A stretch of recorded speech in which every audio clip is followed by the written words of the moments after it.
Hi everyone, and welcome to our program. Today I have a chat with one of the most successful Saint Bernard breeders in the UK, well, possibly globally, about breeding strategies and the future of giant breeds.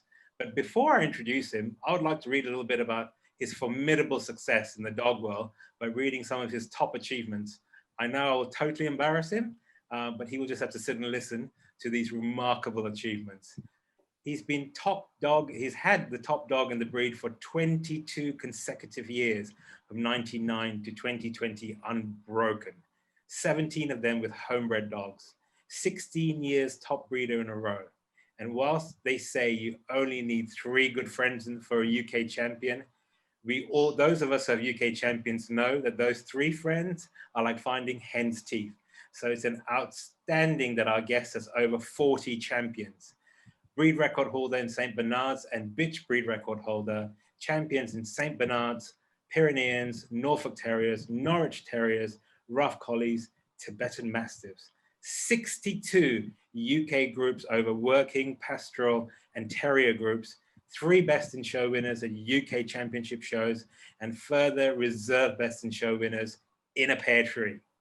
Ladies and gentlemen, I welcome to our interview the delightful and uber talented Tan Nagrecha. Hi Tan, how are you? Hi Gopi, I'm good. Good morning, everybody. Yep, good morning and good afternoon from here, the other side of the world. Good afternoon in Malaysia. Yeah, anyway, how are you doing? I'm good. I'm fascinated by your hat. I should have got one for myself. Well, you're more Santa Clausy than me with the natural hair. Oh, so. yes. Oh, yeah. All I need is the beard now and borrow your hat. Let me remind you, when I left the UK, I remember this jet black-haired guy, you know, with the St. Bernards, and then suddenly I saw this white-haired guy. I was like, who's this? I know. Well, it was interesting. I developed a skin condition, and they told me to stop using anything that could create an issue. So coloring my hair was one of the first things I had to stop. So it was one of those number 2 jobs, and I really soon realized that that's actually what was underneath. Well, that's I guess fabulous. I got used to it. No, it's fabulous. I think you look great. I think it's very distinguished, you know? Very Richard Gere. Distinguished me is a nicer way of saying old. No. So thank you, my friend. But good young Asian skin. So anyway. Yeah. All right, I'm going to jump right in so we have maximum time with you. Sure. So in spite of my intro, for the benefit of those who perhaps don't know you, can you tell us a little bit about yourself, your involvement in pedigree dogs? Let's start with, you know, coming from India, the UK, how you got started in dogs, what breeds? Did you have dogs in India? And where did this passion for pedigree dogs start? Well, as you know, the Indian culture is now getting very interested in pedigree dogs and dogs in general, and pets. But going back home in India, we're going back to the late 60s, etc. Pets and, you know, were just not something that was part of certainly my upbringing in India. I think, you know, you're born with a love for dogs, aren't you? And I remember my uncle used to live in England. He bought one of those, he brought back for me when he was visiting, one of those little, it was a small little book on a book of breeds. I think he must have got it from a brick-and-back fair, etc. And I was fascinated, absolutely fascinated. I used to kind of flick through that book, look at the different breeds, and just dream, you know, oh, that's amazing, that's amazing. Wow. And as I grew up, I used to go into the slums and sort of pick up stray kittens and puppies. And we lived in an apartment, and I used to hide them in the balcony area.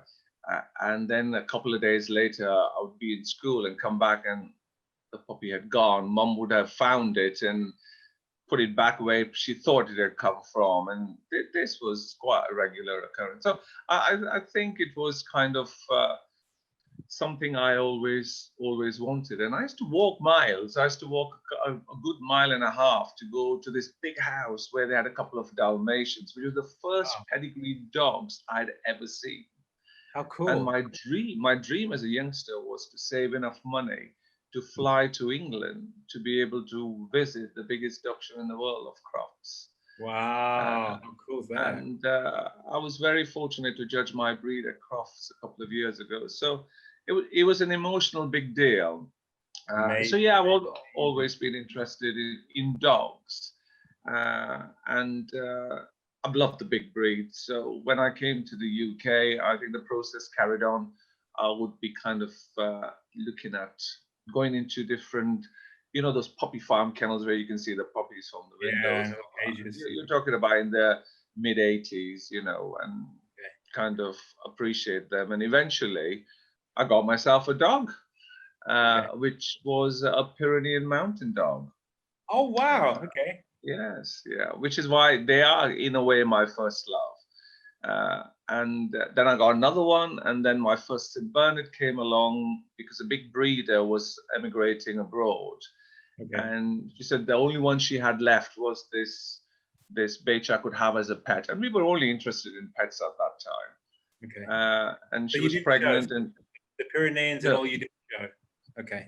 Well, I did show the Pyrenean once, but it was not something that kind of was interested us at that time. But the reason I swapped to St. Bernards mainly were because the Pyreneans, they run away. You can't leave them loose because they're gone. They come back when they're ready. With the St. Bernards, you know, I take 7 or 8 St. Bernards for a walk across the fields, and you know, it's my biggest pleasure walking the dogs and watching them run around. So I've always been interested. Yeah. Okay. So what year was this? You got your first Saint Bernard, the Saint bitch? I think it was 1989, end of 89, beginning of 1990. So a good 30 years ago. Yeah. Wow. Yeah. Whether it was the biggest mistake of my life or the biggest blessing, I don't know. So life could have been very different. It could have been very different. You could have ended up with Dachshunds or something like that. Yes.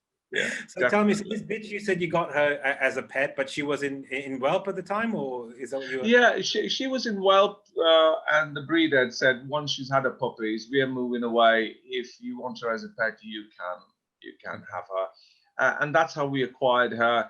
The interest in showing started because obviously she was extremely well bred, and we made friends with a couple of St. Bernard exhibitors at that time. Who had also bought stock from the same kennel, which was the Babush kennel. And they kind of encouraged us to go to a couple of dog shows to meet other like-minded people. And that was my first introduction to St. Bernards. However, it was my second bitch, a bitch from a very nondescript breeder who we bought a puppy from purely because it was recommended by one of the friends we had made. And at her very first show, she won her very first, and of course, that's the hook, isn't it? Absolutely, that little red card. That's it, done. Yeah, that's the hook, yeah. And there it began, basically, yeah. Did you have much success with her? Just, I mean, out of curiosity, or? Yeah, she did. She actually did. She won one ticket, one challenge certificate, and about 7 or 8 reserved CCs. Wow. And so she did extremely well. And she taught me to recognize that some of them are good, but they're just not good enough. Absolutely. And it's an interesting thing that I was, of course, very ambitious as, well, I wouldn't say ambitious, but I was very committed to wanting to do the best, you know. Yeah. And when you're new in showing dogs and you get knockbacks, which all new exhibitors do, I think the thing to realize is that's part and parcel of competition. And one day I was sat with a friend in the van, and it was actually must have been very soon after I started showing her. I looked at her bitch, which was a big winning champion bitch, and suddenly it dawned on me that mine just isn't good enough. And I've got to learn to do better or have better. So I think once you realize that you have to be realistic about what you show, it changes your perspective for the Absolutely. future. Yeah. What was she your foundation bitch then? Was she the one that you Yes, she started? was. Yes, she was. Yes, she Okay. was. Yeah. She produced me my first homebred champion, uh, Wow. who interestingly was a dog that was extremely overtied, and he would be my nemesis now. He would Okay. be a dog I would consider totally, totally wrong. But interestingly, in St. Bernards, sometimes the extreme does produce you the moderate or gives Interesting. you, yeah, but I'm sure we'll talk about that later on Yeah. through the interview. Uh, but yes, he actually went on to produce a couple of group winners, or the first two group winners for me. So that was interesting. Yeah, Wow, that's really cool. yeah, And can yeah. you tell us the origins of your kennel prefix? How did that come about? Okay, well, that's got an Indian influence on it, and Okay. I was thinking of an affix, and it was a very clear evening, and as you know, excuse me, Chand means the moon, Yeah. Chandani means moonlight, and it was it was one of those evenings where I wanted something that was connected to that. So Chand is moon and Chandani is moonlight, and this was more of it. So Wow. hence the affix Chandlimo was born, Wow. really. Yeah. That's very romantic. Well, yes. Unfortunately, that day I was very alone, so it was just wishful thinking for the future. Well, just as well you were wishful and didn't give up. Okay. You mentioned earlier about, starting off in the breed and in competition, things like that. Was it easy to rise in the world of pedigree dogs in the UK? Considering you're an outsider, no family legacy, who are the people that acted as mentors or, pillars of support that, helped you work through this complicated British dog world? Um, to be fair, I think the British dog scene is fundamentally very fair. Unlike, say, possibly America, where, am I bold enough to say, pro handlers and money talks? Right. Here, you can come from any facet of life, and, if you have a good dog, it will eventually be recognized. If you have talent, you'll be consistent in showing good dogs, and eventually respect should be earned, really. It's not should Absolutely. be handed on a plate to you. The resistance I got was sadly more from the breed people. I think I think that affects most people who suddenly become a threat. Okay. But overall, I taught myself, Gopi. I was really, really interested.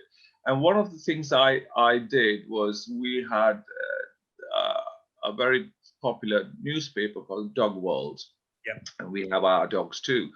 And there were many judges I respected who wrote exceptionally good critiques.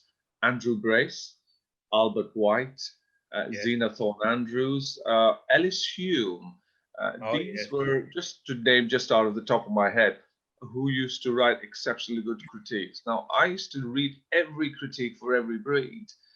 And if they were being really enthusiastic about a dog they'd awarded, I made a point to go and find the dog Yeah. and see for myself.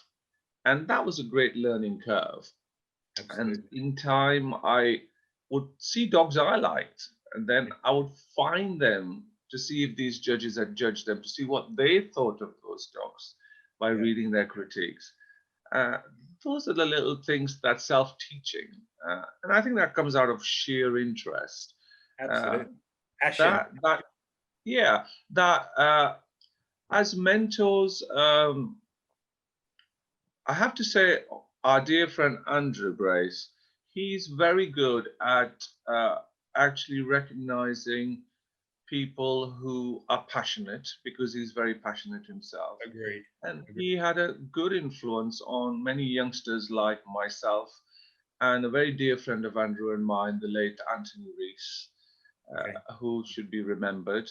Um, Terry Thorne and Marion Spavin were very Oh, people's yeah. people, Yeah. and they were extremely generous to me in their recognition. So I would certainly name them as people who did have an influence. Of course, Absolutely. there are even today we have the legend that is Derek Smith, Yes. who Oh, good old you Derek. can never stop learning from the likes of Derek, can you? Absolutely. So yeah, they had a great influence, Okay. uh, and I learned a lot from people more outside the breed than inside the breed, Okay. and that has helped me over the years. I, Lessons and pearls of wisdom. Absolutely. I've got to say, I used to look forward to when I was living in the UK Thursday mornings when the postman would drop dog world through the letterbox, and Oh I'd yeah, like rip it open and read it cover to cover. But you're right. When I came back, when I migrated back here for good to Malaysia, I brought stacks and stacks of dog worlds, and why I wanted them, not just the articles, but the critiques. yeah, I thought those, and so, when I started judging and you wanted to learn about breeds, you read the breed notes and the critiques because you learned so much about what they were looking for, and sort of uh, to help understand what their point of thinking was. And Andrew is a master at writing critiques, and the other person who I love who writes amazing critiques is Anne Ingram. I think she's just fabulous at yeah. writing Uh, a critique. Anne Ingram is somebody who I think the world respects, and rightly so. And so do I, of course. But Yeah. Anne Ingram wasn't judging so much in the UK Right. in the late 80s, early 90s. Yeah. So I never had I don't read, I don't buy the papers anymore. Not that my interest is gone, but nor do I think I'm always learning. But at that time I was Yeah. obsessive, if you know what I mean. I realized that there's Yeah, more because to I life. was the same. I was the same.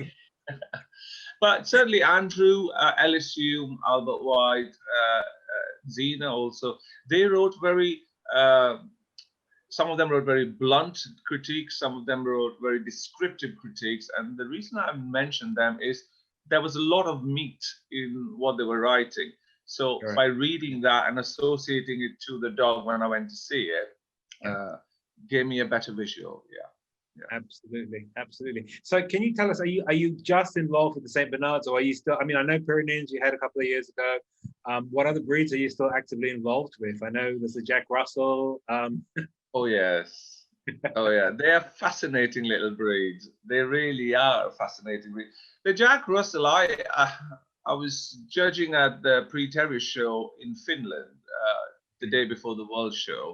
I was doing Norfolk and Norwich, and that's the first time I saw a huge number of Jack Russells, which obviously weren't in the UK about 6, 7 years ago. And I was really fascinated by them. Yeah. And what's interesting is I watched Hans Lettinen took me and sat me down next to the Jack Russell specialty the next day and said, "Here you are, spend the day, and I'll come and pick you up later on this evening." And I sat and watched the judging, and I was really, really fascinated. They were very variant. It was interesting. There was one breeder called Olga Sarova of the lovely Orange Kennel, and her consistency in everything she brought in was something that took my eye, And I thought one day when I get one, I'm going to find this woman, and I did. And I'm very fortunate. I have two lovely, and irrespective, they are my house pets, and Excellent. we shall see. So do they rule the roost with the Saint Bernards? Oh yes, definitely. But my co-breeder, Alison Granger, who is famous for her Sam Haven rough collies, so I have a huge interest in rough collies. Martin Phillips, who was his Java, he and I had the Norfolk Terriers for 14 years. So it's a breed, of course, I follow and I understand well. And the mother of all breeders, and I have to say this, the mother of all breeders, who's the most talented woman, in my opinion, is Leslie Crowley of the Ruggers Norwich. That woman is exceptionally talented. Absolutely. Totally honest, and she, you know, when they say you have an eye, she has an eye on an eye, you know. She I've is, not heard that one. I like that. she really is incredible. It was a Did you used to delight to groom? see. Did you used to groom the terriers as well, or did you just No, show no, no, no, them? no, no. I was way too lazy, and I'm too good at delegating. So, uh, We're more so, alike than you know, actually. so I- you know, my claim to Norfolk and Norwich is through the influence and the hard work of Martin Phillips and Leslie Crowley. I cannot take much credit for that. The Tibetan Mastiff, we brought one in from America who has made breed history in the UK, as you well know. He never gained his UK title because we didn't have challenge certificates for the breed. That's right. Yeah. As we do now. But he was titled in other parts of Europe. So, but of course, you know, I'm exclusively St. Bernards, and that is my passion, and that's my main breed. And the Pyrenean Bingo, I've got to ask about him because I love him. Was that just a flutter again with your heart breed, so to speak? Well, your original breed. The Viskali kennels in Sweden, I mean, they have incredible Pyreneans, and Pernilla and Ingela are very dear friends of mine. I've helped them in the past keeping some dogs when they wanted to mate them to English dogs, etc. So we have a good relationship. And she had come to Crofts, and she showed me her amazing best of breed winner. And I looked at her junior dog that she had won junior dog with, and I thought, are you crazy? This dog is outstanding. And she says, yes, he is. And I hounded her, and I mean, I hounded her on a weekly basis for this dog. And every time I messaged her, she was like, no, no, no. And I think I wore her down really in the end. And she gifted me this dog. Wow. And I'm eternally grateful to her. And he is the most beautiful Pyrenean. He is stunning dog to live with, as much as he was as a show dog. Wow. I think if he hadn't been lazy, which is a Pyrenean trait, and a little bit more life in him, he would have done a lot more. But his record still speaks for itself. Oh, So I always wanted a Pyrenean, but it had to be the one. But you see, Gopi, they have to make you smile. Absolutely. And what breeders and people forget is you live with your dogs 24/7. Correct. If they don't make you smile at home and just please the judges in the show ring, it's not the reason for breeding them. No, absolutely. They have to please you first. Yeah. So tell me, what was the turning point in your breeding program? Can you share that with us? I mean, what caused you to move to another level? I think it's all about being logical. So when I acquired my first St. Bernard, just to give you a little bit of insight into St. Bernards, the types are so variant. Years ago, the difference was bigger. It is a little less now because of, now you're going back into the late 80s where internet wasn't strong. You know, there was no social media, there was no Facebook. There were newsletters and magazines if you were lucky, you know, and a telephone. That was about it, really. So you were very, the only thing you saw was what was in front of you. There was no ability to kind of look worldwide. Of course, UK also had the 6 months quarantine, so and it was expensive. And as a young lad, I didn't have 2 halfpennies to rub together. Big dreams, but no money. Empty pockets, as they say. So I always wanted big dogs. The St. Bernard, UK St. Bernard, or the English St. Bernard, was so different to the St. Bernards all over the world because the English broke away from the FCI standard and had a standard more to fit to what they considered correct. The dogs were a lot more heavier, a lot more wrinklier, very spotty. I think there was a lot of focus on heads and just size, irrespective of balance and symmetry. But that's all I had seen. One day I was I just was at a dog show, and For Sale was one of those newsletters from America. I'm Okay. talking about 1991, etc. And I bought it. And when I flicked through it, I saw St. Bernards. They were alien, as in Wow. different what we Wow. had here. They were cleaner in color. They were more harmonious in outline. They looked smaller. Okay. And suddenly, as they say, to create something, you must have a vision. Absolutely. To create something, you've got to imagine it first, if you know Yes. what I mean. And I thought, oh my God, they can look different, but still be the same breed. They can look more balanced and more aesthetic to the eye and more harmonious instead of these great big lumps with front feet doing this and cow hocks behind. And the turning point for me was a very famous breeder who I respect. She went through her dogs with me, and she kept saying, "Now look at that head, isn't that beautiful? Now look at that head, look at that head." And I realized that it's all about priority for a breeder. Yeah. And this particular kennel excelled in heads for that time.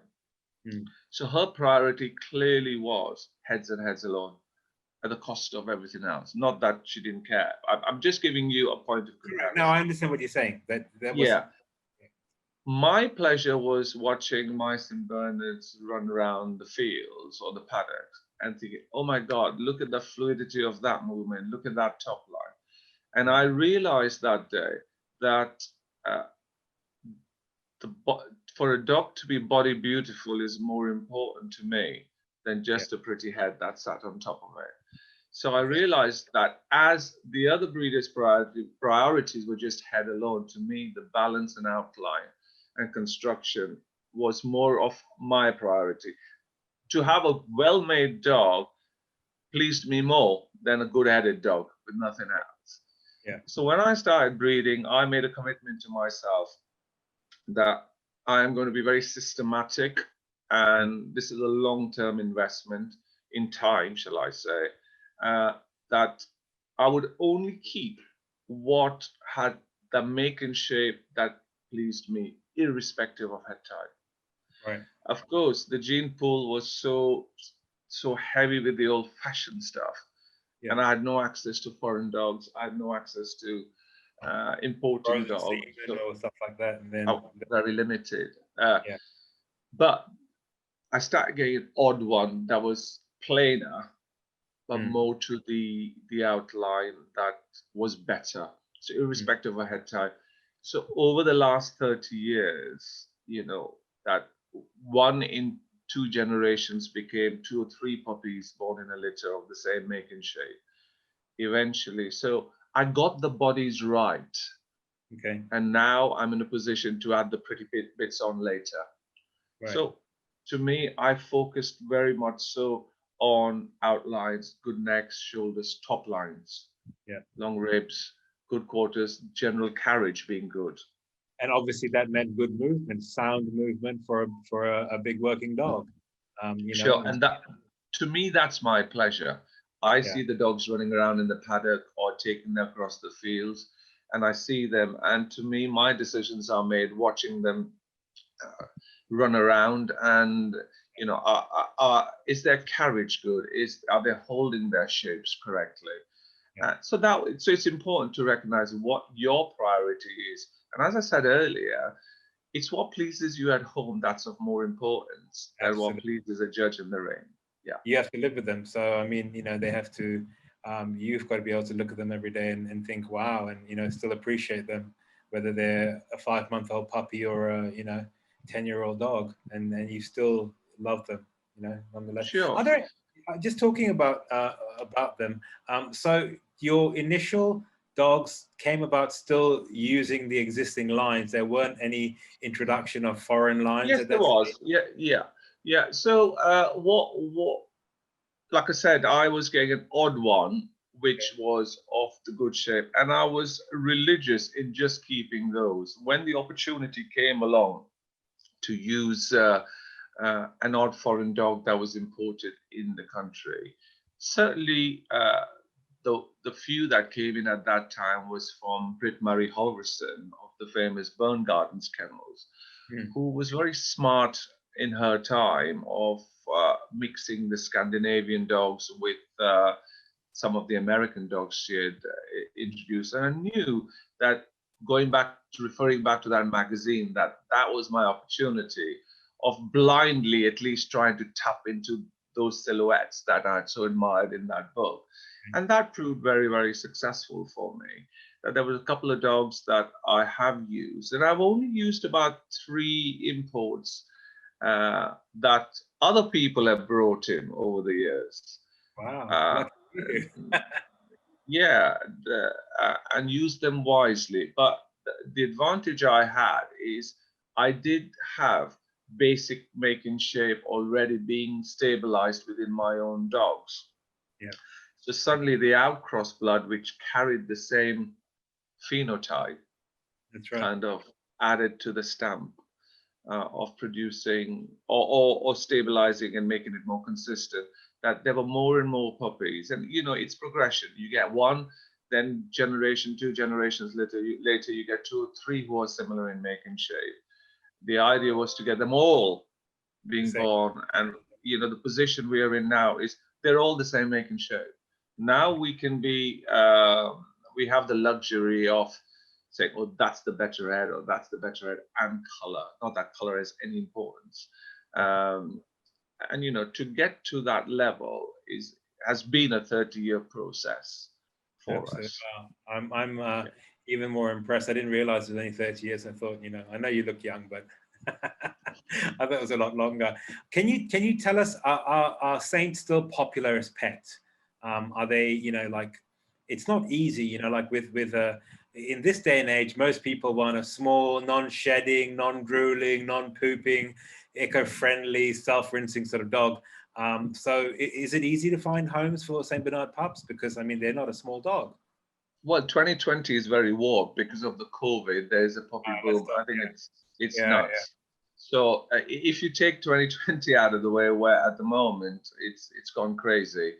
Yeah, in the UK, it's not proved hard to find good homes for St. Bernards. A lot of people have bigger, we don't have flats, dominantly they're houses in the UK, and there's enough room to hold a big dog. And I do believe there are either small dog owners or big dog owners, and I think that some people just want a big dog, and so to find good homes in the UK is not that difficult.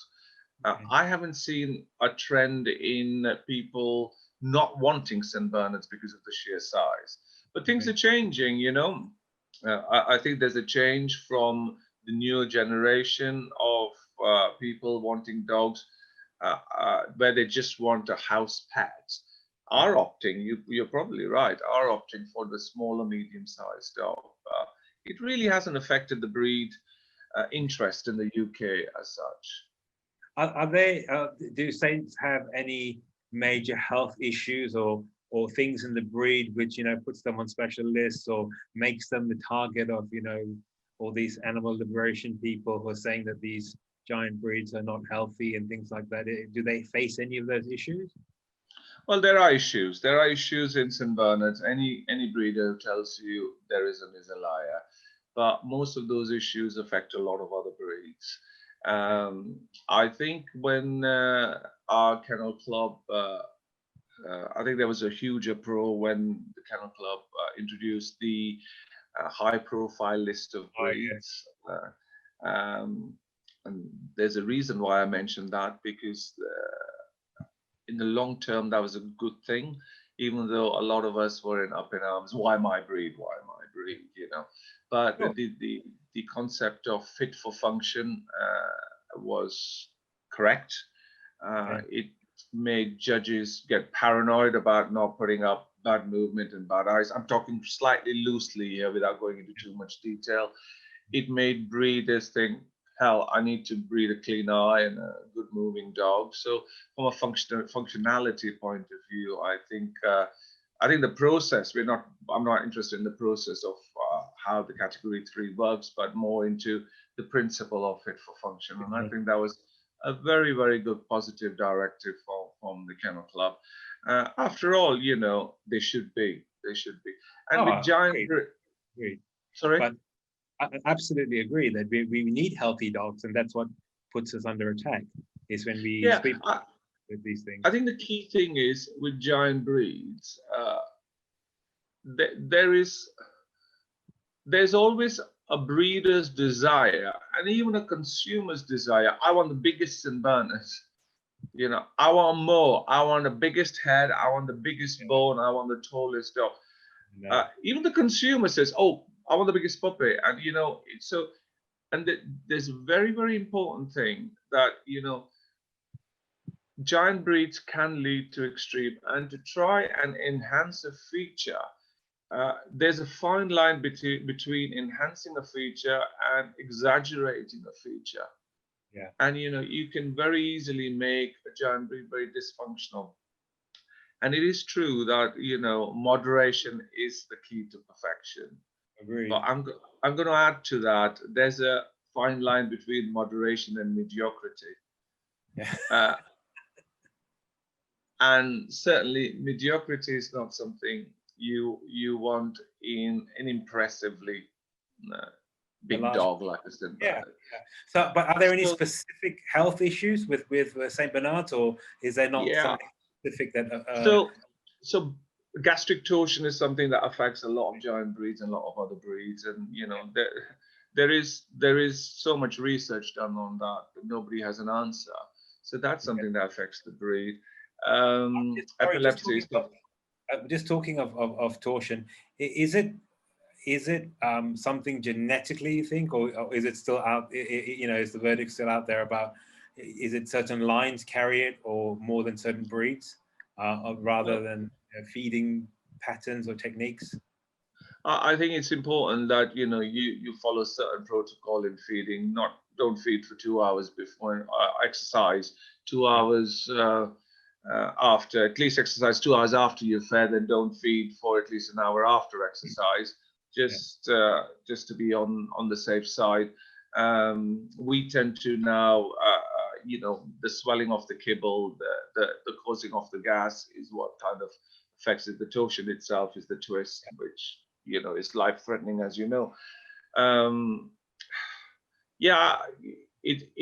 There is enough evidence to say that it could run in lines, but I'm not sure. You know, my personal experience has been fairly random with that condition, which is the most frightening thing. And you know, even for 30 years, we check our dogs after feeding 2 hours and 4 hours later, just to be on the safe side. Just a quick glance to see they're all okay. Hips, elbow dysplasia is getting better in the breed, without question. Am I allowed to be a little controversial or not? Go on, be a bit controversial. I'm far enough away. So yeah, you know, I'm a strong supporter in all health tests, but the hip scoring scheme, I'm getting less and less convinced of its value. Let me tell you why. Because in the UK, we can't, we don't score till they're at least 12 months of age. Okay. Besides genetic influence, environmental, husbandry, feeding, rearing, trauma, bigger factors now, I believe, in dysplasia of the hip or trauma. So I feel that by the time you have actually done the hip score, the dog is 12 months and over. Well, if you actually ask, well, what's the diagnosis? What's caused the problem? There is no diagnosis. Nobody can pinpoint that these were the reasons. So it kind of defeats the purpose. The other thought process for me is, it clearly says on that it's an opinion. Well, opinion is so different to it being consistent, because you can score the same dog twice and have different scores. So the value is getting less and less. And I think the system itself is over 80, 90 years old and hasn't changed much, where medicine has advanced so much in the veterinary field in other departments.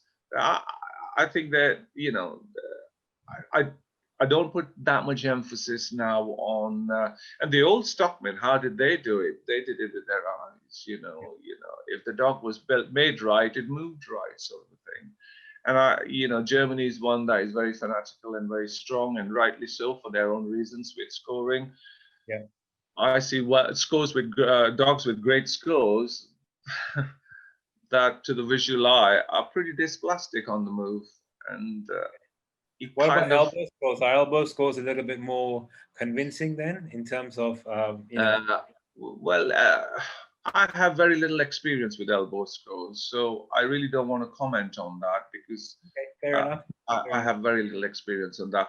But epilepsy is also something that is in St. Bernards, and there is no DNA marker for that at the moment. So, you know, we literally, you know, any direct influence, we literally stop that line, and that could those styles. How prevalent is it though? How prevalent is epilepsy in the lines in the breed?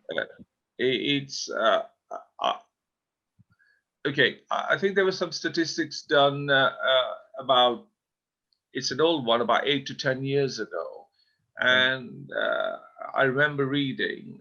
I think it was in one of the American magazines that. The data they collected not from UK dogs but from American dogs and a lot of European dogs. 1 in 4 had suffered seizures. Now, seizures does not mean they were all due to epilepsy. Yeah, there are many reasons for that, and it does rear its ugly head now and again, all over the world, all over the world. So has advancement in veterinary procedures and feeding things and all that, has it led to longer lifespans in your breed or not? The answer is, again, I'm putting myself out on a limb here. I would say, in my opinion, and this is my opinion, that very few giant breeds, certainly St. Bernards, die of old age. Which is sad. Compared to little breeds, very few die of old age, as in, oh, they were old and decrepit and it was a natural progression. There are lots of conditions which take these dogs beforehand. So what has changed, which I will tell you, is the lifespan, I would say, on an average is still 8 to 10, which is a slight improvement. But what has changed, certainly, and what I feel I have certainly tried to achieve in my dogs, that they are still forever young at 8 to 10, running around like 2, 3-year-olds. So the athletic ability of the dog has improved. So the life quality of the dog has improved over the years, if that makes sense. Yeah, you know, the older, heavier set, more cumbersome St. Bernards, by the time they were 2, 2.5, 3, they were like old dogs lumbering about. And probably made it till 5 or 6. Now the St. Bernards, I mean, we've had several of our bitches who are won best of breed at Crofts out of, as an example, only because it's a well-known show, out of veteran. At 8, 7, 8. So you know, from the actual body's ability to behave like a 2, 3-year-old adult and carry that evergreen look till they die at 8, 9. Or 10, that has certainly improved for the betterment in the breed. Certainly for me, anyway, with my dogs. I don't know if you understand where I'm coming from. No, I do. I absolutely do. And which leads me to ask this question. And because you've been involved in small breeds as well, does that make the breeding of giant breeds a totally different ballgame? Meaning ages you start with, ages you've got to do, you know, not being able to do grandfather-granddaughter matings, perhaps because of lifespans.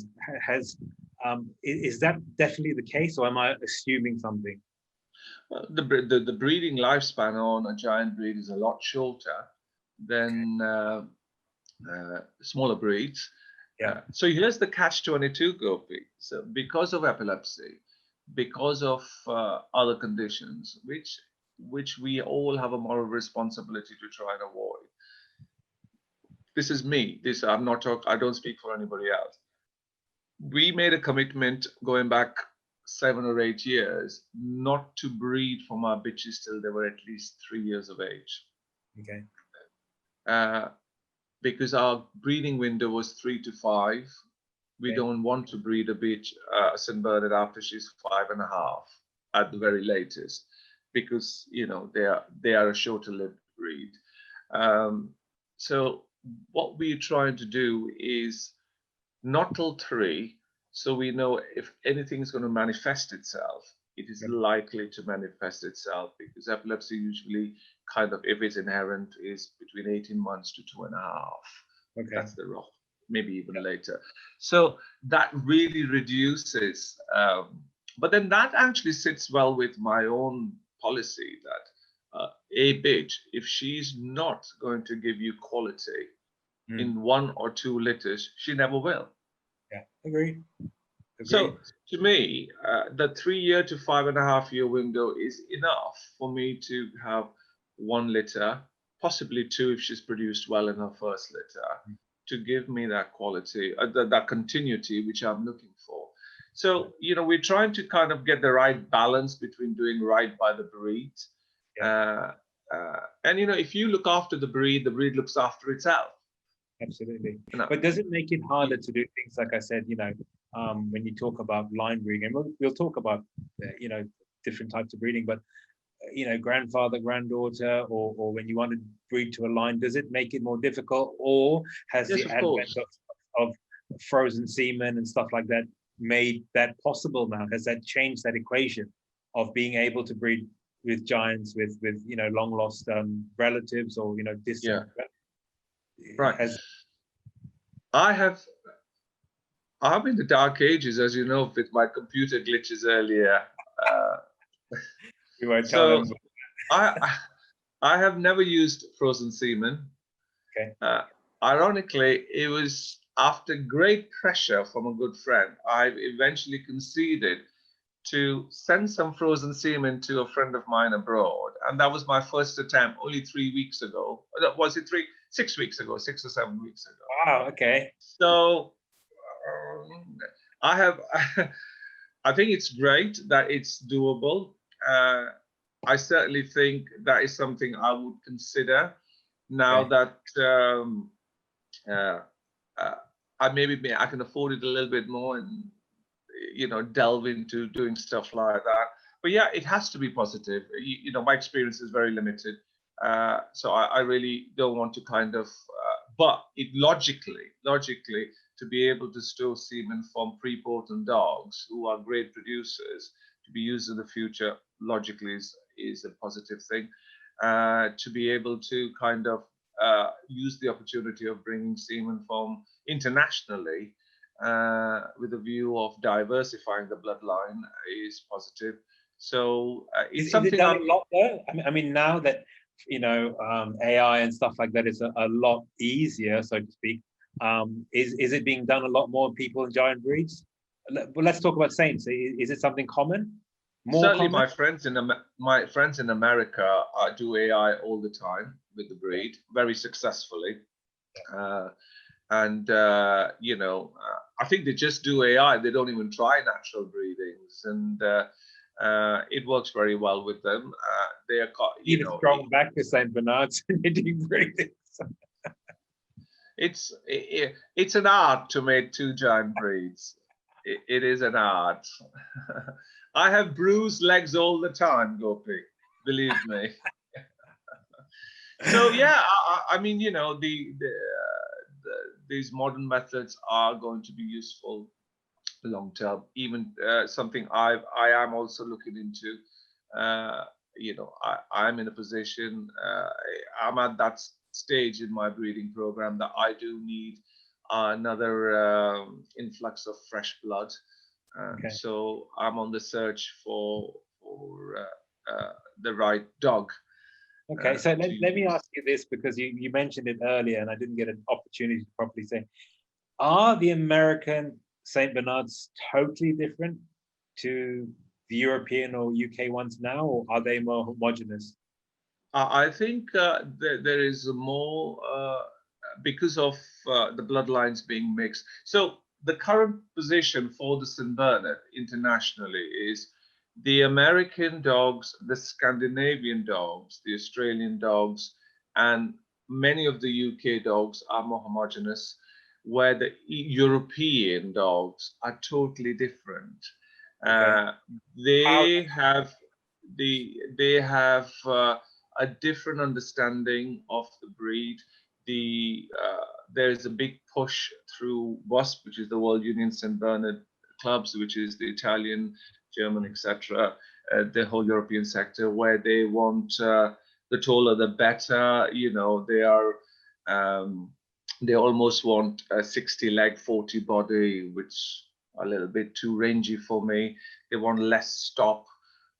They want the more Swiss type of the old-fashioned St. Bernards. Their argument, how I understand it, with the Americans are that the Americans are too overtyped, too short on leg, too heavy in bone, too deep in stop, and heavy in flu. But for me, I think there's value in all of them. I think like I said earlier, to create a universally liked dog that's moderate, of extremely good breed type, with correct proportions, balance, and symmetry would appeal to one and all. And I think the opportunity of using this variance all over the world to get to that middle ground is what breeders should be doing, not arguing that I'm right or you're wrong. So is there a lot of in these countries that are outside of Europe, do they use European dogs or very selectively or not at all? I suspect strongly that some of the real heavily advocated European dogs, advocated by some of the big Italian dogs, etc., they would not be considered in any breeding program of most people that I know of. And the FCI breed standard, is that what the UK breed standard follows, or completely different, or just? Well, it's all about interpretation, isn't it? You know, if you actually look at a good dog, and you know, the issue is that to me, I don't want to get into the politics of you know, politics. but to me, it has to look proportionally correct and balanced, and should have a fundamental ability to move with ease without looking like it is struggling.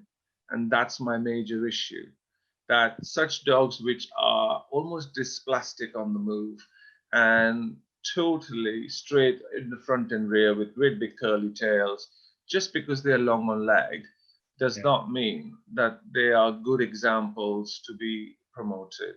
And the same applies to the other end of the extreme, that, you know, just because they are big bodied with huge bone, but, you know, sort of low to ground and long as buses, should be awarded for being correct either. So extreme, we're talking about, you know, what we said earlier, there's a middle ground. So tell me, Tan, is that with, you know, we talked about trends with people wanting smaller dogs and all this. The days of big kennels are gone. You don't have kennels and stuff. Is that a reason for the decline, say, in popularity of giant breeds? Where, you know, I know you have a team of people that work together with you and you all co-breed and you do that together. Is that really the way forward now? With most breeds, especially giant breeds, would you say, where it's a lot harder, it's a lot more work, it's a lot more poop to pick up, there's a lot more considerations because of issues like lifespan, health issues. Is that affecting the popularity of them as a breed and the quality of St. Bernards that are out there today? Yeah, well, it's interesting. I mean, the way I'm reading your question is, are there new people coming along who are in the position to keep big kennels, to have a consistent bloodline? No, is the answer. I mean, I have referred to this conversation as we, and I really want to involve that, like you rightly recognize, this was not just my doing. You know, I have very good people particularly my dear friend Alison Granger, who co-breeds a lot of the St. Bernards with me, who has her rough collies in her own right. And it's a collective it's a collective effort. Between us, we are in a position to keep several dogs to be able to do the permutation combinations, mix and match. That is proving to be, those old kennels are dying out, you know, who have committed their life to the breed, you know. Yeah, staff, staff to look after these dogs and feed them and make sure that they're properly cared for. It's a huge, you know. I guess I can feed 20 Jack Russells to one St. Bernard, and I think that actually hits home the reality of the cost, the size, the space. You know, vet bills are a lot higher on giant breeds.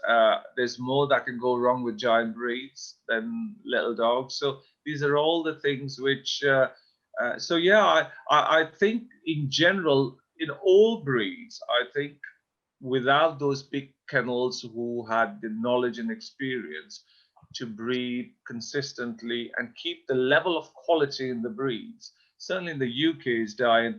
I think this is where Russia is rising rapidly. That they are so talented. Some of these Russian breeders, some of the Scandinavian breeders are extremely talented.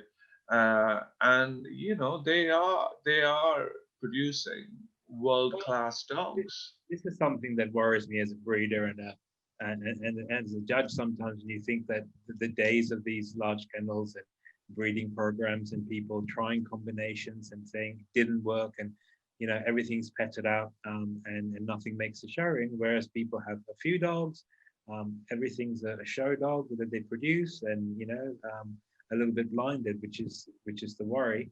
But talking of breeding, I just want to ask you, line breeding, inbreeding, outcross breeding, what's the method that you followed that works best for you, especially with giant breeds, in your opinion, that you find? Well, inbreeding is completely out. Correct. So you know, it's not even a consideration. Line breeding has proved successful for one and all, and I think there's little argument. So either you can breed or line breed to what the genotype is, or you can breed like to like to what the phenotype is. So it's for me, what has worked is, you know, as I said from day one, my main consideration was that that line breeding has helped me create that consistency of the same make and shape. The danger, of course, is with all the good that you breed through line breeding, you're also doubling up on the bad that exists. And all major kennels recognize that you all have a cross to bear, and you cannot be blind to the cross your line bears. But you know, what creates a level of quality is that overall, the general attributes within your bloodlines are higher than the negative that's in there. And then you keep progressing from that. So line breeding has proved, of course, a judicious outcross every 4 generations has been something that I have implemented on a regular basis, just to give me the opportunity to go back in.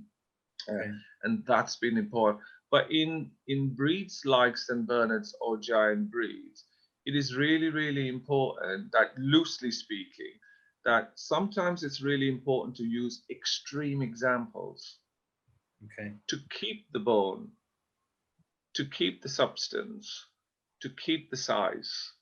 And, you know, that actually gives you that little injection back, because quite easily moderation can become mediocre very quickly.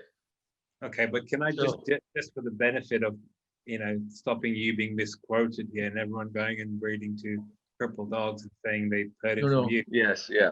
But obviously, when you say extreme, you mean very carefully, based on, you know, and doing it sparingly, rather than every generation going and doing something excessive. Oh, extremely sparingly, and it depends on what you're trying to improve. The best, okay. I'm in a different position. When I keep puppies now, I keep them with, or those are ones which I've kept to show, and these are the ones I've kept to breed on from. Okay. Not everyone's in that position. Loosely speaking, a lot of new people, if they want to kind of, their intention is to breed, to have a dog, say, let's say, to show and be successful with. Yeah. Well, the best show dogs are the ones which are moderate, middle of the road. Very few extreme examples on either end, too little or too much, are not great examples. Yeah. So to get that middle of the road, sometimes in giant breeds, you can just keep losing that bone, keep losing that size, keep losing those head details. And to use a little bit of an extreme example once in a while does give you a little bit of injection back of not losing that size and substance. And certainly the density of bone, and most extreme examples are heavy in bone and probably slightly over, more than slightly overtyped in head. Okay. Certainly for Tibetans. Tan, maybe I can ask you, is there a certain formula or pattern that you follow, or thinking process when it comes to deciding on what you breed and who you breed and how you do it? Can you share that with us? Yeah, to me, it's very logical. Okay, the first thing is not to lose what you already have. Okay. It is most important that you protect and preserve the virtues your dogs already have. Okay. So it's the policy to follow is marry the mothers. Okay. So if you have a bitch that you want to mate to a specific dog, or a choice of a couple of dogs, look at the mothers of the bitch and the dog you're mating. They must have similar attributes. So you know you're protecting those attributes. That's really, really key. Protect what you have before you add more to the mix. So obviously a strongly line-bred dog with a mother that has similar phenotype to the mother of the bitch will give you consistency. That's really, really key. Okay. The key thing is also, when you're doing a combination, you must have visualized what you possibly might get. So without that vision in your head, how the hell do you know that what you're aiming for, to what you're aiming for? So it's really, really important that when that litter is born, you have a specific idea in your mind's eye what could be born. Okay. Of course, your experience over the years will help you recognize that that's the one. Don't compromise. If you bred for outlines, keep the one with the best outline. That's what you bred for. So it's really, really key. Marry the mothers. It kind of simplifies the way you look at things. I love that. Color, I've never heard that. And that's just, I mean, you know, obviously I've practiced something similar, but not in that direct thing. But that's fabulous. So I want to ask you a question now. You said marry the mothers. So how important are fathers then? Are they just sperm donors? Aren't we all? Of course not. Of course not. The stud dog has, you know, your strength does lie in your bitch line. Absolutely. Without question. And I think to produce a bitch line that is strong, that's consistent, that in its phenotype is very similar, is very, very important. If you're using the dogs within your own bloodlines, then you really, really, you know, are in a great position, because, like you said, the mothers are so similar already, and that's the beauty of line breeding, isn't it? That you know what you're going to get. The stud dog has a huge influence because he's an equal contributor in what's going to be born. But the point is, irrespective, see what's behind the bloodline and don't lose what you already created. I like that. Defend what you already have and not compromise. Absolutely. Absolutely. So when it comes to choosing an outcross dog, then what are the factors you're considering in choosing an outcross? And also the factors that the bitch has to carry before you'd be confident to breed it to an outcross. Yeah. So, you know, you come to that point in time where you've tied yourself up a little bit, or you just need, I run 2 parallel lines. So, I keep my safety margin quite secure, if you want to say that. But I'm in a position to keep a lot more dogs between a collective group of people to be able to do that. And that doesn't apply to, so an outcross, the first important thing about when you use an outcross is, it's a lucky dip to start with. To reduce the risk of that lucky dip going wrong, again, look at the lineage behind the dog. It must be nicely bred or bred. He should himself ideally not be an outcross himself or a line of outcrosses. Otherwise, it's really random.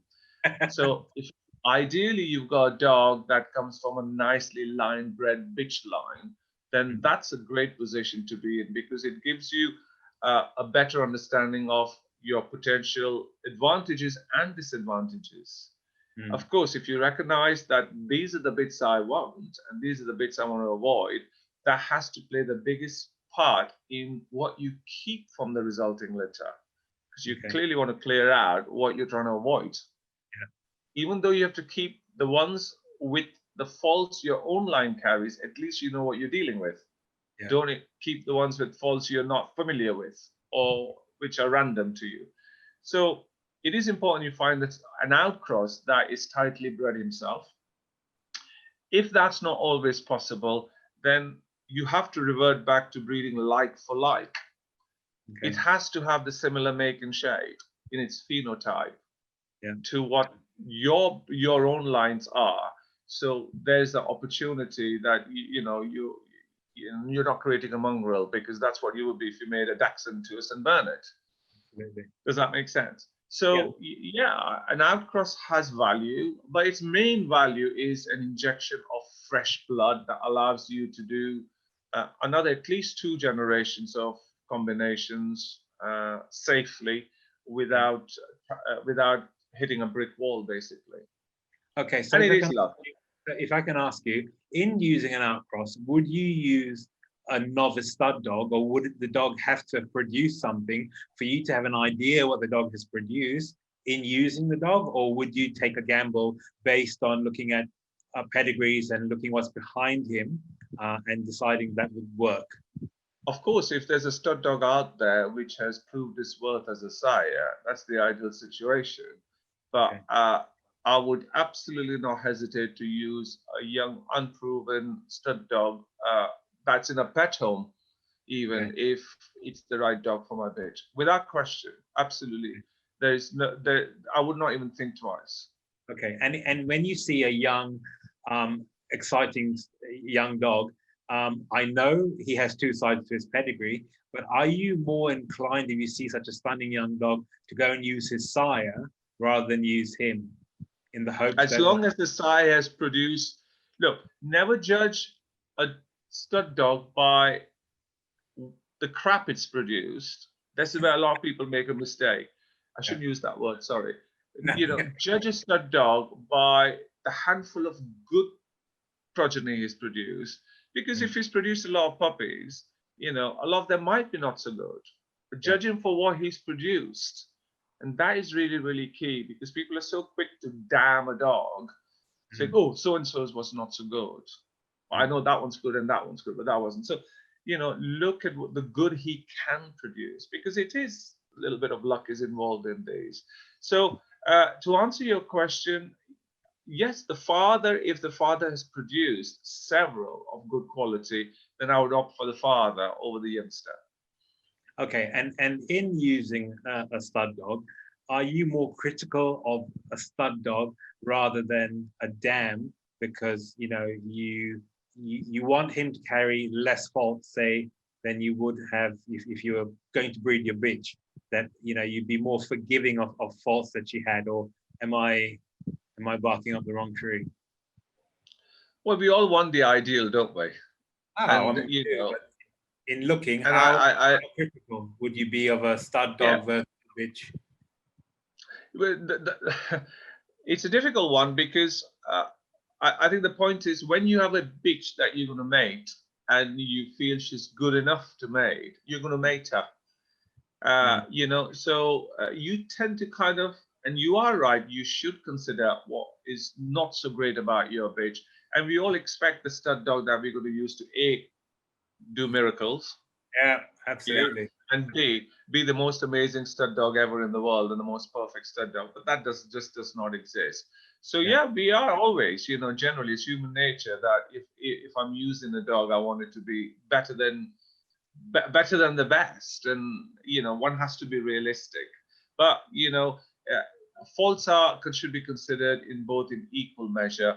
But forgetting the faults, think about it from slightly outside the box.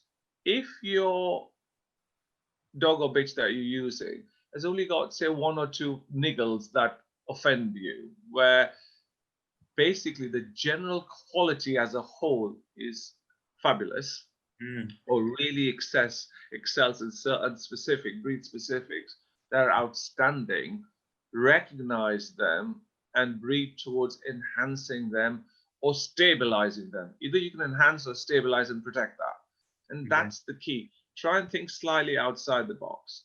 And it's, to me, a good dog should be body beautiful. Absolutely. A good dog should be body beautiful. There's nothing more. You don't see any of the great dogs which lack carriage, which lack conformation, which lack movement. All the great ones have these three relatable and describable qualities. And of course, they have that sprinkling of style quality that has no words to describe. And, so, and for the benefit of people who might, you know, be newer to this game, obviously with all that what we've spoken about, temperament would be key. I mean, you would not be breeding from anything whose temperament was less than perfect, and especially with a giant breed. I mean, the importance even more. I'm not saying that it's less important, but you're talking about a bigger dog that could do more damage if it, you know. So can you just talk a little bit about temperament for me and your personal rule about temperaments? Well, temperament is most important. I think that their temperament towards each other and to humans is key. Believe it or not, but I have two well-used dogs who live together, and we can just bring one out and mate it to a bitch. Like rightly you have pointed out, they're too big a dog to be human aggressive. Don't get me wrong. We've had, not going back, 8 years, I had a lovely male that came back to me very foolishly. He was perfectly fine with us. We used him and soon realized that he himself was slightly unpredictable. His sister was a group winning bitch. We did not breed from them.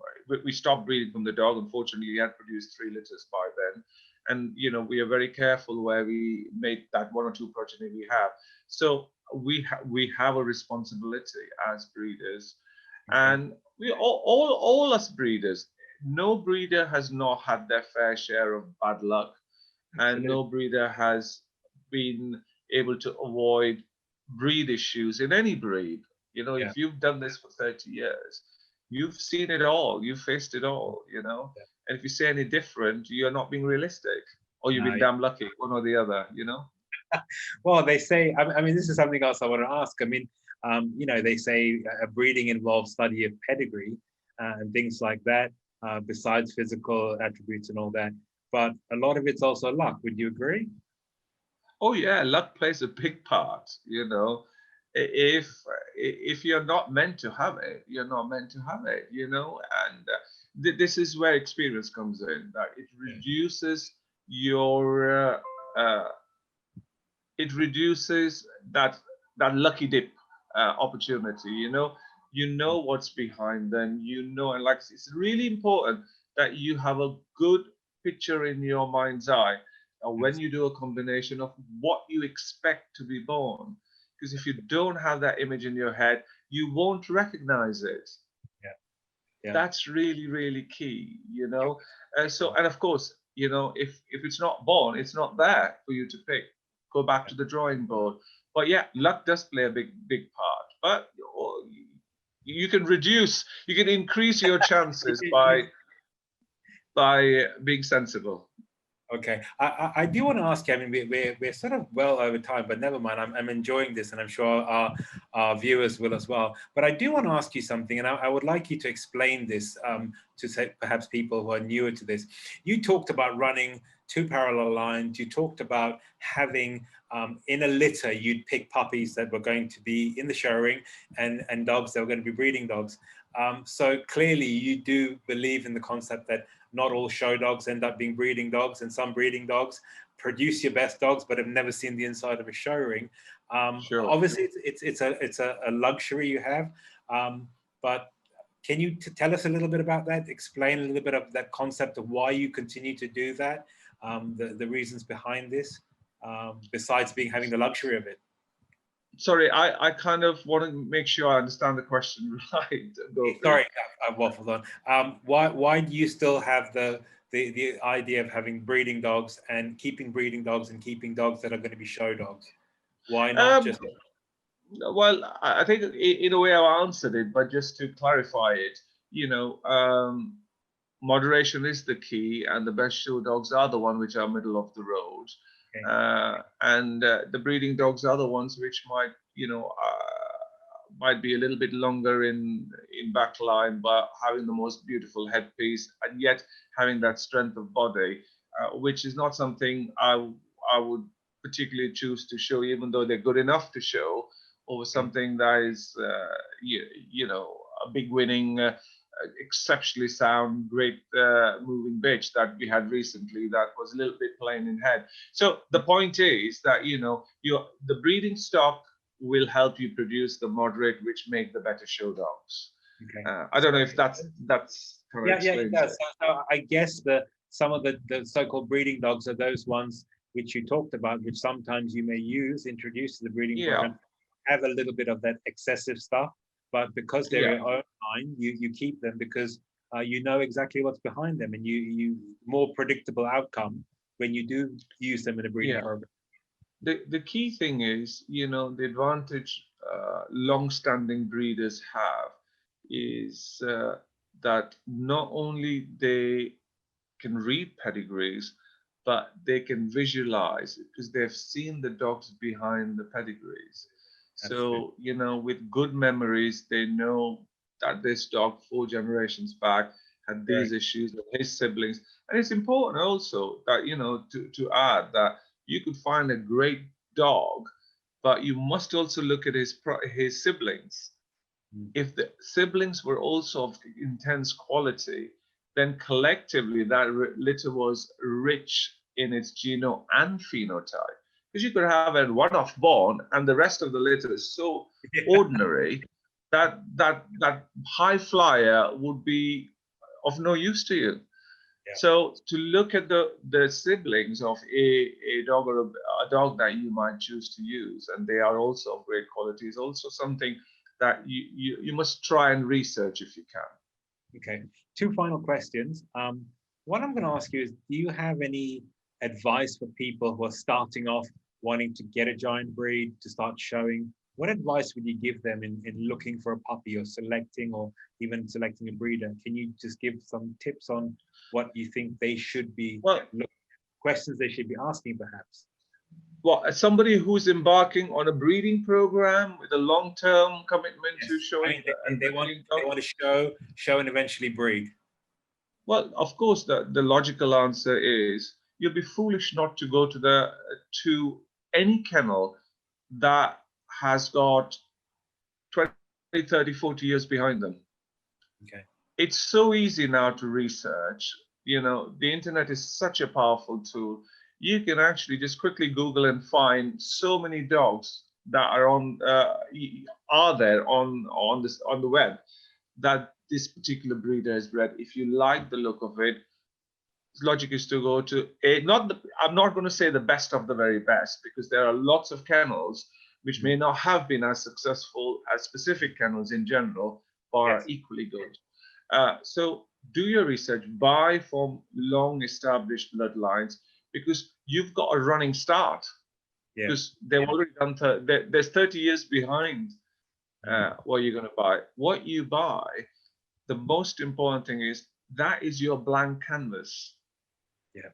So the most important thing is no creases and cricks and tears in your blank canvas. Buy the one that is the best made that they will let you have. Yeah. And as closest to what good points in that kennel you like. And that should be a really, really perfect starting point for you. Okay. That is, you know, like I referred to the Jack Russell, and I just happened to be so lucky to be watching the show in Finland and liking a particular breeder's dogs and following them for the last 5 or 6 years since I got the interest. And I followed my own advice that, you know, if I like what they have, then that should be my starting point. Yeah. And the one thing I liked was they were slightly variant in size, but they were all of the same make and shape and all had great movement. So I feel my investment in going to that specific breeder has been a more logical option. That's the point I'm making. That I'm only buying into what she has been working towards for many, many years. Okay. And she's become a good friend, which is a bonus. Absolutely. And as you say, what, you know, go and buy something where they've made the mistakes and you don't have to make as many mistakes over the years. Absolutely. Do you think with 2020 having been the year that's been, with shows being cancelled and everything, do you think as a breeder, 2020 has been a good year for you to take stock of what you have, to plan ahead, to you know, rethink a couple of things, or to look at more carefully because you're not busy with the shows and doing all that? Do you think it's been a good respite to look at your breeding program and to be a little bit more critical? Or I think the break has done. I think the break has done many people good. Certainly myself.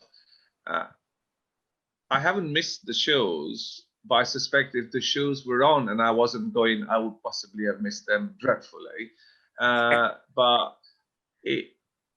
for taking stock of what's happening and what's doing right or wrong, I don't know. I would say that's not made any difference, because all good breeders should be thinking 3 or 4 generations ahead. Excellent. Don't sit on your laurels and think, oh, I'm going to live off the past. Yeah. Don't sit on what you have now and think that's it. You know, that's there already. Think of how you're going to keep that going. So you're always, all great breeders, and I've spoken to so many, I've been so fortunate to know so many wonderful breeders over the years in many parts of the world. They all have this mindset, think ahead. You're not worrying about what you have now. You're actually worrying about working towards what you're going to get 3 generations from now. And that is really key. If you keep that in the back of your head, and you know, often you see dogs as youngsters and you think, oh, this could be of use to me. Even as a judge, the thing is, I love judging my own breed for the simple reason is you get the first-hand opportunity of seeing, and you know, UK is a numerically very strong breed, and numerically very strong in numbers, or in most breeds. And you get to see, you know, dogs out there that could be of use to you. And I think, you know, that's my bigger interest in judging my own breed. That, you know, is there something out there? I usually say, but, you know, is there something out there that you really want to kind of look at close quarters? And as we discussed before this interview, that even when you judge other breeds, you know, it's very satisfying when, you know, people may agree or not agree with you, but it's satisfying that you find dogs, when you look at the catalog of what you put up through your judging, and they are father and mother or brothers and sisters, or, you know, by the same stud dog. And, you know, to me, you've done a good job. To others, you might not have. But to me, if you found that consistency in there, you know, at least you stuck to your honest pattern in what you believe was correct. And that's important. So last question, it wasn't supposed to be last question, but I keep coming up that we need to do part 2, because I've got so many more questions I've not asked you yet. But you judge, obviously. Given a choice, you broke up there, Gopi.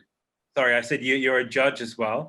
So do you enjoy judging or breeding and exhibiting more? What satisfaction do you get from judging? But I mean, you've mentioned a little bit about the ability to put hands on other dogs, you know, in your breed to get excited. But when you're judging other breeds, are you more breeder and exhibitor rather than a judge in your heart of heart? I think my preference is to show the dogs, my dogs, and breeding is a frustrating sort of hobby, and I'm not going to lie and say there are times where all breeders have thought, enough's enough and let's give up and let's move on. And quite honestly, judging is fun as long as you do the right thing and are true to yourself. That's the key thing. But having judged, I've been very lucky that I've sat on the periphery of the that I have got my feet in both camps. I am given the honor of judging several breeds, and I'm a die-hard exhibitor. So I see both ends of, and I think that helps you judge better and win and lose with grace, really. Keeps it real. Keeps it real. Keeps it real. Yes, it does. Yes, all right, my friend. I'm going to wrap this up. Thank you so much for your time. I've really had fun. As I said, I've still got like 20 questions to ask you, so we might have to do part 2. But thank you again for your time. I appreciate it so much. I'll let you just say a couple of words to everyone before. Any parting thoughts or any little gems or secrets you want to share with our viewers before we wrap it up for good? Just enjoy your experience, do your own thing. God's given you a brain to think with and 2 eyes to see with. Don't listen to anybody else. If you like it, that's good enough for you, then it's good enough for you to proceed with, and that's the bottom line. Be true to yourself. And thank you for listening to my ramblings through through this process. We've enjoyed it. Thank you once again, Tan. And to all our viewers, wishing you a Merry Christmas, and I'm praying that 21 will be a much better year for all of us. Continue to love your dogs, enjoy them. They give you continued love, and I hope 2021 is going to be better for all of us. Thank you again, Tan. Take care. God bless everyone. Bye now. Bye.